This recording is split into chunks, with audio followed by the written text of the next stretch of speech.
Industry के सबसे बेहतरीन गायकों में से एक किशोर दा। किशोर दा ने शास्त्रीय संगीत नहीं सीखा था, लेकिन शास्त्रीय संगीत के महारथी मन्ना डे कहते हैं कि जब किशोर दा के साथ कोई गाना गाना होता था तो मुझको डर लगता था। जी हाँ, बिना शास्त्रीय संगीत सीखे सुरों से कैसे खेलना है ये किशोर कुमार बखूबी जानते थे। 1969 में एक फिल्म आई थी आराधना। यहीं से इंडस्ट्री के पहले सुपरस्टार का उदय होता है। राजेश खन्ना साहब छा जाते हैं और एक लंबी पारी खेलते हैं। हर साल 10-12 फिल्में आ रही थी और इन हर फिल्मों में राजेश खन्ना कमाल कर रहे थे। जब राजेश खन्ना डाउन होते हैं तो वहाँ से इंडस्ट्री को दूसरा सुपरस्टार मिलता है, अमिताभ बच्चन। साल पे साल बीत रहे थे, हर साल कई सुपरहिट गाने आ रहे थे और उन सब में अपनी मखमली आवाज़ दे रहे थे किशोर कुमार। राजेश खन्ना से लेकर अमिताभ बच्चन तक की फिल्मों में सिर्फ एक बात कॉमन होती थी कि इनमें ज़्यादातर गाने किशोर कुमार के ही होते थे। 1975 की अगर सुपर हिट फिल्मों की बात की जाए तो थी शोले, दीवार, आंधी, जूली, जमीर, अमानुष, चोरी मेरा काम, आक्रमण, मिली, धर्मात्मा, प्रेम कहानी। इन सब फिल्मों में किशोर कुमार ने क्या ही सुपर डुपर हिट गाने गाए थे। लेकिन 1975 एक ऐसा साल आया था जिसने किशोर कुमार के लिए मुसीबतें खड़ी कर दी थी। एक बार दिल्ली में एक नाइट थी जिसमें बहुत सारे इंडस्ट्री के स्टार्स बुलाए गए थे। किशोर कुमार को भी वहां आना था, लेकिन किशोर दा अपने मूड के चलते वहां पर नहीं आए थे। कुछ वक्त के बाद 1975 में ही इमरजेंसी लागू कर दी गई।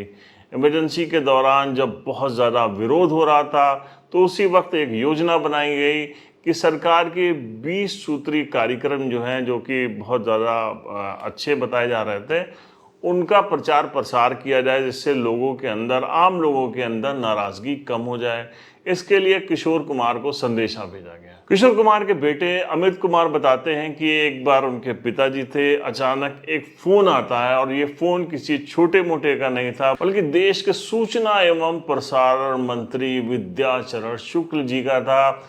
वीसी शुक्ला जी जो थे वो संजय गांधी के बहुत ही खास थे। उनका आदेश आता है कि आपके लिए एयरलाइंस के टिकट भेजे जा रहे हैं, कल ही आप दिल्ली आ जाइए। अब किशोर दा कहते हैं कि क्यों मुझे बुलाया जा रहा है? तो कहा जाता है कि आपको ये यहाँ जब आप आएंगे तो आपको बता दिया जाएगा कुछ सरकारी कार्यक्रम है, ऊपर से आदेश है, आपको पहुँचना है। किशोर दा कहते हैं कि ठीक है, ऊपर से आदेश है, लेकिन आप अपना कोई आदमी भेजिए, वो मुझे बताए कि मुझे क्यों जाना है, क्या काम है वहाँ पे और मुझे क्या मिलेगा, उसके बाद मैं ये डिसाइड करूँगा। तो वीसी शुक्ला जी कहते हैं कि आप समझ नहीं रहे हैं कि आप कितनी बड़ी गलती कर रहे हैं किशोर दा। अगर आपने ये बात नहीं मानी, मेरी बात नहीं मानी, तो आपको इसका नुकसान उठाना पड़ेगा। किशोर कुमार कहते हैं कि यार ऐसे अभी मैं बहुत गा गा के थक गया हूँ, मैं थोड़ा रेस्ट करना चाहता हूँ। तो ऊपर से कहा जाता है कि ठीक है, मैं फ़ोन रख रहा हूँ।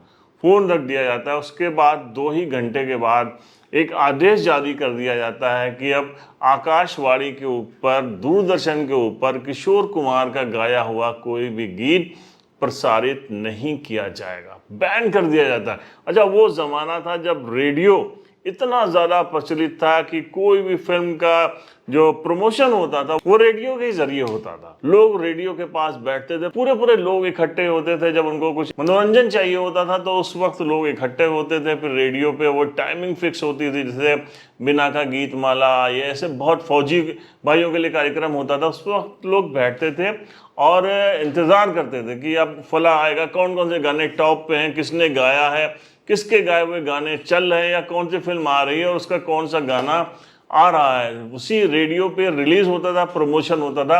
अब किशोर कुमार के लिए साल बहुत ही मुश्किल था। यहाँ तक कह दिया गया था कि जिस फिल्म के अंदर किशोर कुमार होंगे वो फिल्म जो है वो टेलीविज़न पे प्रसारित नहीं की जाएगी। जो म्यूज़िक इंडस्ट्री थी उनके ऊपर भी पाबंदी लगा दी गई थी कि जिसमें किशोर कुमार गाना गाने वाले हैं वो फिल्में आप लोग नहीं लेंगे। पूरा साल बड़े ही मुसीबत से चल रहा था। किशोर कुमार के लिए बहुत दिक्कत पैदा हो गई थी।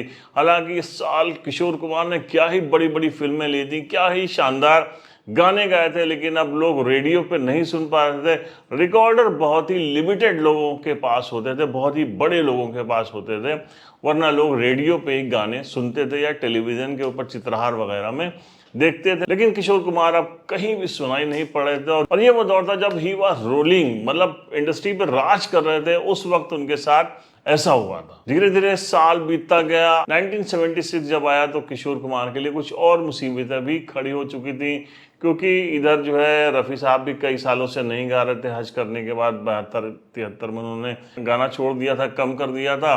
तो उसकी वजह से भी उनको किसी ने समझाया तो उन्होंने भी इंडस्ट्री में फिर से वापसी कर ली थी।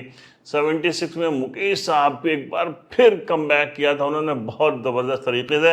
हम बता दें वो कौन कौन सी फिल्में आई थी जिसमें रफ़ी और किशोर के गाने छा गए थे। इस साल एक फिल्म आई थी लैला मजनू, आपको याद होगा ऋषि कपूर, और इस फिल्म में रंजीता लॉन्च की गई थी और इसके गानों ने तो धूम मचा दी थी, सुपर डुपर हिट हुए थे। इसी तरह एक और फिल्म आई थी नागिन।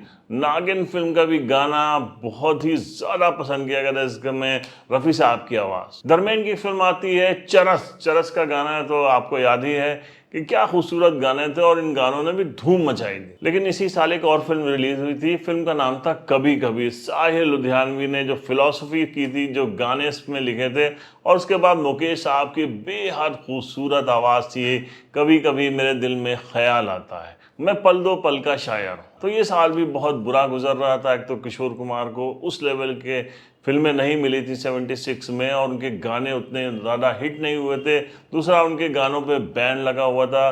तभी मोहम्मद रफ़ी साहब जो है वो जाकर मिलते हैं इंदिरा गांधी से, और इंदिरा गांधी से बताते हैं कि ये किशोर कुमार के लिए अच्छा नहीं हो रहा है, इंडस्ट्री के लिए अच्छा नहीं हो रहा है, और लोगों के लिए अच्छा नहीं हो रहा है, क्योंकि किशोर कुमार आवाम में बहुत ज़्यादा मकबूल हैं, जनता उनको बहुत ज़्यादा पसंद करती है। और फिर जब इंदिरा गांधी ने सिफारिश की, इंदिरा गांधी की सिफारिश के बाद फिर किशोर कुमार के गाने जो है, जो बैन लगा था उनके ऊपर रेडियो और टेलीविज़न के ऊपर, वो हटा लिया गया, और 77 से किशोर कुमार एक बार फिर बहुत धूम मचाते हुए वापस आए। तो ये वो दौर था जब इंडस्ट्री के लोग एक दूसरे के साथ खड़े होते थे, एक दूसरे का कोऑपरेट करते थे, एक दूसरे को नीचा दिखाने की कोशिश नहीं होती थी। तो ये स्टोरी अगर आपको पसंद आई हो तो हमारे चैनल को सब्सक्राइब करिए, लाइक करिए और शेयर कीजिए। हम मिलते हैं नेक्स्ट एपिसोड में एक नई कहानी के साथ। तब तक के लिए अपना ख्याल रखिए। जय हिंद।